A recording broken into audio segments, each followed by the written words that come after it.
हाँ।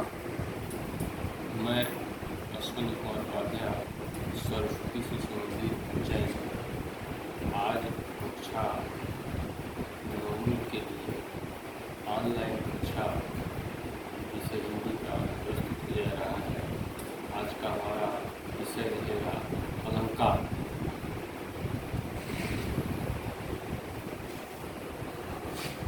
अलंकार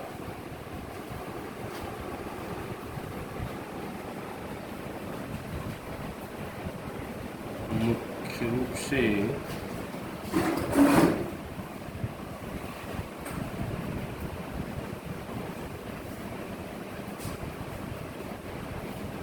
कक्षा नवम में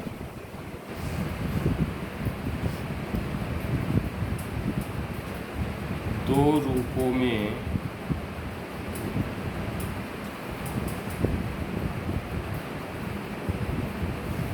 पढ़ाया जाता है।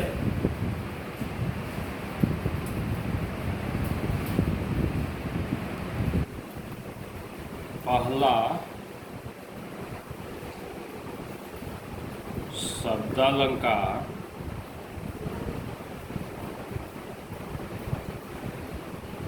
और इसका दूसरा प्रकार है अर्थालंकार। आज कक्षा नवम का मुख्य विषय अर्थालंकार रहेगा, क्योंकि हम लोग कक्षा अष्टम में शब्दालंकार के विविध रूप, उसके प्रकार, उसकी परिभाषा, उसके उदाहरण को पढ़ चुके रहते हैं और कक्षा नवम का मूलभूत विषय अर्थालंकार रहता है। यह कक्षा नवम का व्याकरण के अलंकार की दृष्टि से एक विषय वस्तु का अंग। तो अर्थालंकार जिसका अर्थ होता है किसी कविता की शोभा बढ़ाना अर्थ के माध्यम से। अलंकार का अर्थ होता है किसी काव्य या कथन की शोभा बढ़ाना। ये दो प्रकार से काव्य की शोभा बढ़ाते हैं, एक तो शब्द के माध्यम से और दूसरा अर्थ के माध्यम से। शब्द के माध्यम से जहाँ काव्य की शोभा बढ़ाई जाती है उसे शब्दालंकार कहते हैं, और अर्थ के माध्यम से जहाँ काव्य की शोभा बढ़ाई जाती है उसे अर्थालंकार कहते हैं। अर्थालंकार के जो भेद हैं उनमें कक्षा नवम के सिलेबस में इस प्रकार: पहला उपमा अलंकार,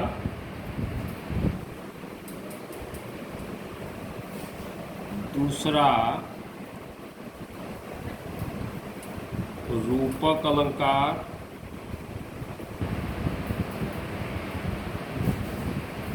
तीसरा उत्प्रेक्षालंकार,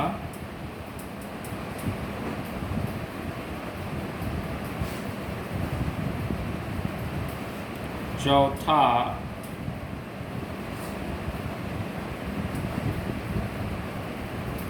अन्योक्ति अलंकार,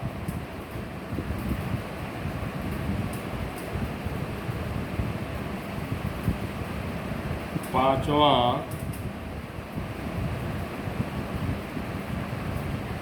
अतिशयोक्ति अलंकार।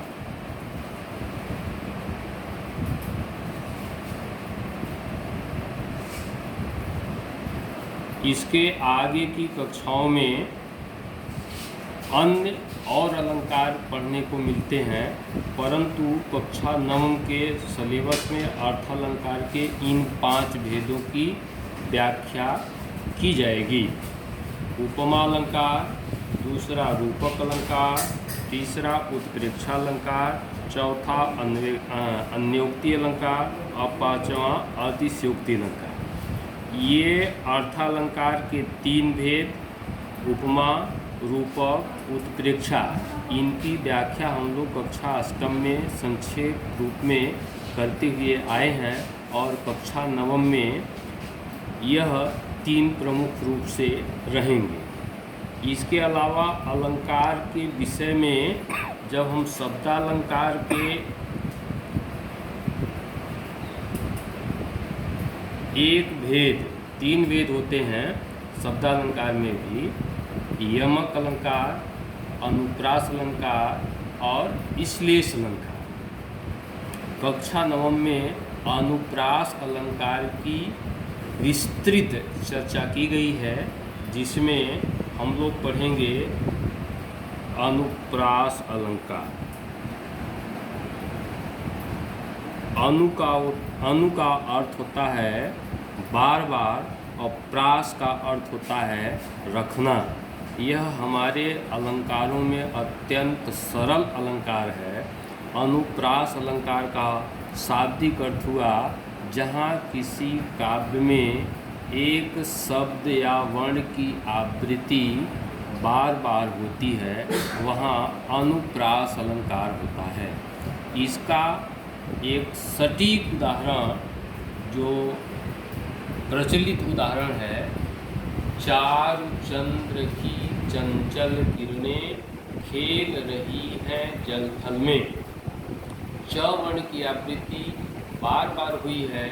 चारु चंद्र, च वर्ण की आवृत्ति बार बार होने के कारण यहाँ अनुप्रास अलंकार की छटा है। अनुप्रास अलंकार के भेद की भी चर्चा कक्षा नवम के सिलेबस में की जाती है।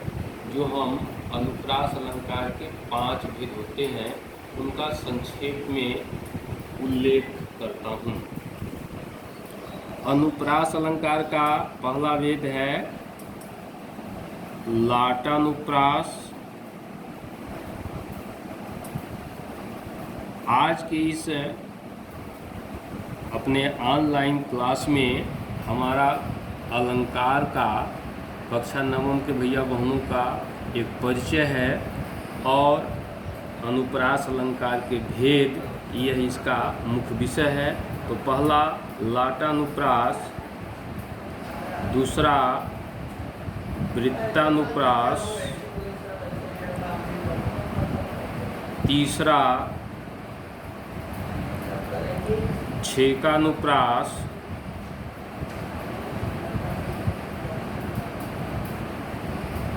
चौथा अनत्यानुप्रास और पांचवा है श्रुत्यानुप्रास। श्रुत्यानुप्रास, यह अनुप्रास अलंकार के 5 भेद हुए। अब कक्षा नवम के सिलेबस के अनुसार अनुप्रास अलंकार के 5 भेदों को हमारे भैया बहन अच्छी तरह कंठस्थ कर लें। इसके 5 भेद हैं लाटानुप्रास, वृत्यानुप्रास, छेकानुप्रास, अनत्यानुप्रास और श्रुत्यानुप्रास।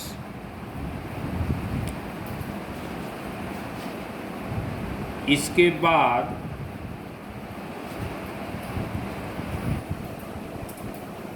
कक्षा नवम का सिलेबस और उसका एक और विषय उपमा अलंकार। ये अर्थालंकार के एक भेद में आता है। इसका विस्तार पूर्वक कक्षा नवम के सिलेबस में वर्णन है, इसलिए इसका भी उल्लेख करना आवश्यक है। उप माने होता है पास में, मा माने होता है मापना। इसका अर्थ ये हुआ कि जहाँ 2 वस्तुओं की तुलना उनके समान गुण, स्वभाव या विशेषता के आधार पर की जाती है, वहाँ उपमा अलंकार होता है। इसका प्रखर उदाहरण है पीपर पात सरिस मन डोला, अर्थात मन और पीपल के पत्तों में समानता है। हमारा मन उसी प्रकार चलायमान है जिस प्रकार पीपल का पत्ता। तो सरिस माने समान, पीपर पात सरिस मन डोला। इसका यदि विश्लेषण किया जाए तो इसका अभिप्राय ये हो जाएगा कि हमारा मन उसी प्रकार चंचल है जिस प्रकार पीपल का पत्ता।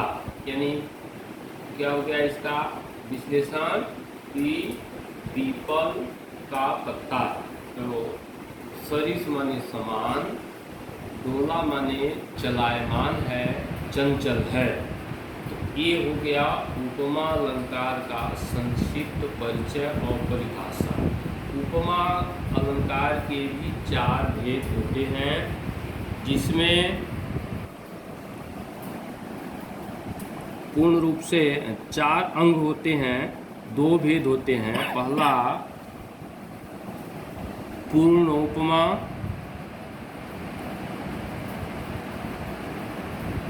और दूसरा लुप्तोपमा।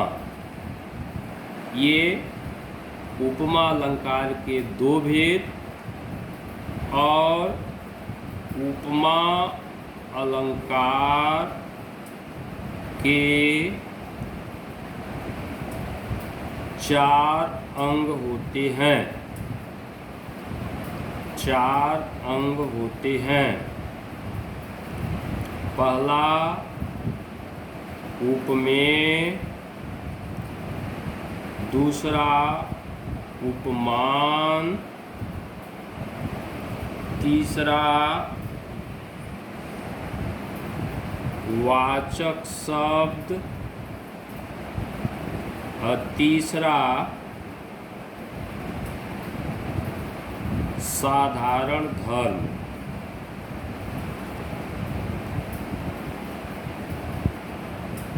आज के इस ऑनलाइन क्लास में उपमा अलंकार, अनुप्रास अलंकार और शब्दालंकार के भेद कक्षा 9 के भैया बहनों के लिए अति आवश्यक।